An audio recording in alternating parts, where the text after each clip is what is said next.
Eto na nga mga chong, marami tayong PBA updates. Maverick Ahan Messi, itatapon na ng Barangay Ginebra. Boss Al Francis Chua, inaantay si Coach Tim bago i-execute ang trade ng Ginebra. Good news para sa mga Barangay Ginebra fans dahil ayon sa mga rumor ay kasalukuyan ng naghahanda si Boss Al Francis Chua para sa posibleng trade move para sa Barangay Ginebra. Ang target, walang iba kundi isang reliable big man na makakatulong kaagad kay Japet at posibleng maging future ng kanilang kupunan sa mga susunod na taon. Alam naman nating lahat na tanging si Japet lang yung pinaka-inaasahan ngayon ng Barangay Ginebra sa loob ng painted area.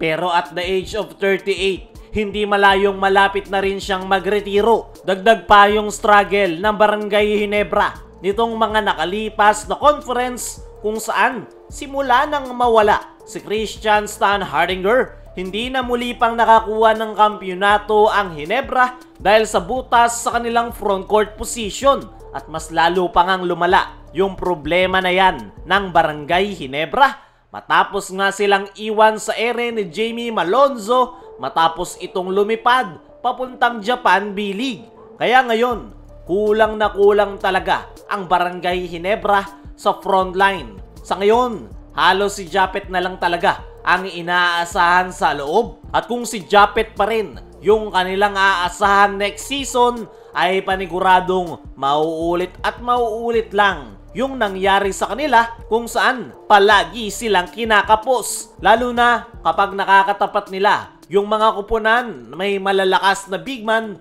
gaya ng San Miguel Beermen na mayroong Junmar Fajardo. At dito na nga papasok si Boss Al Francis Chua. Isa nga si Boss Al Francis Chua sa mga dismayado sa performance ng Ginebra. Kaya naman, ngayong kulang ang kanyang kupunan, gagawa at gagawa siya ng paraan para mapunan yung butas na yan ng Barangay Ginebra.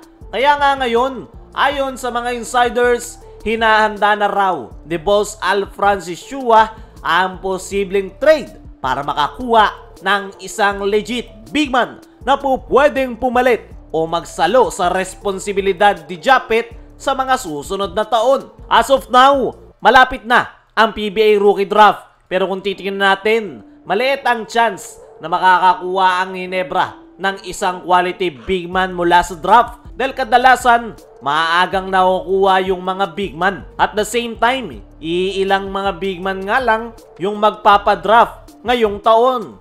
Kaya sa posisyon ng Ginebra ay malabo silang makakuha ng isang quality big man. Kaya mas malamang trade ang magiging ruta ng kuponan ni Coach Tim Cone.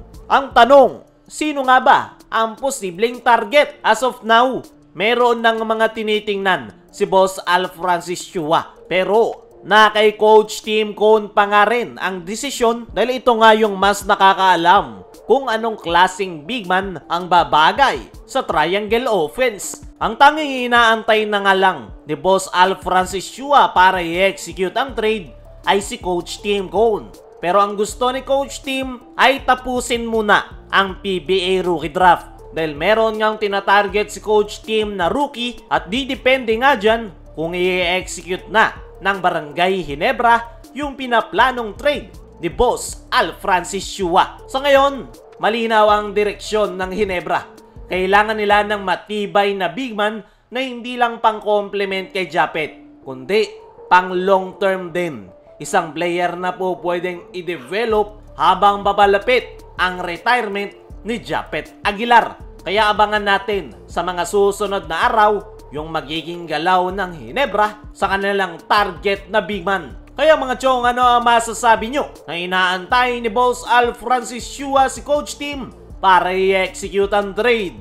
I-comment mo lang dyan sa ibaba. Dumako naman tayo dito sa kabilang balita. Maverick Ahan Messi, itatapon na ng Barangay Ginebra. Ilang conference na ang nakakalipas noong makakuha ng Barangay Ginebra etong si Maverick Ahan Messi, pero hindi nga ito nakagawa ng impact sa kanyang kupunan dahil inconsistent yung kanyang performance. Kumbaga, lulubog lilitaw. Marami pa nga ang nagsabi na simula nang mapunta ito ng Barangay Ginebra ay hindi na sila muli pang nakakuha ng kampyonato. Kaya naman, laman palagi ng trade rumor etong si Maverick Ahanmisi at mas lalo pang uminit yan matapos mag-post ni Snow Badwa kung saan plano itong gawing trade asset ng Barangay Ginebra para makuha yung target ni Coach Tim this upcoming PBA Rookie Draft na si Dalp Panopio. Kung ako ang tatanungin mga chong,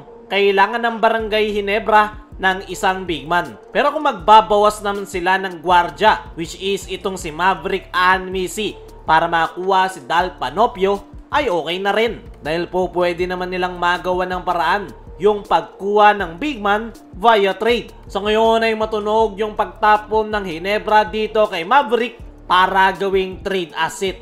At tingnan natin sa mga susunod na araw kung ano ang mangyayari. Kaya mga chong, ano ang masasabi nyo? Na itatapon na ng Barangay Ginebra si Maverick Ahanmisi. Ano rin yung masasabi nyo? Na inaantay lang ni Boss Al Francis Chua si Coach Tim bago isagawa ang trade. I-comment mo lang dyan sa ibaba.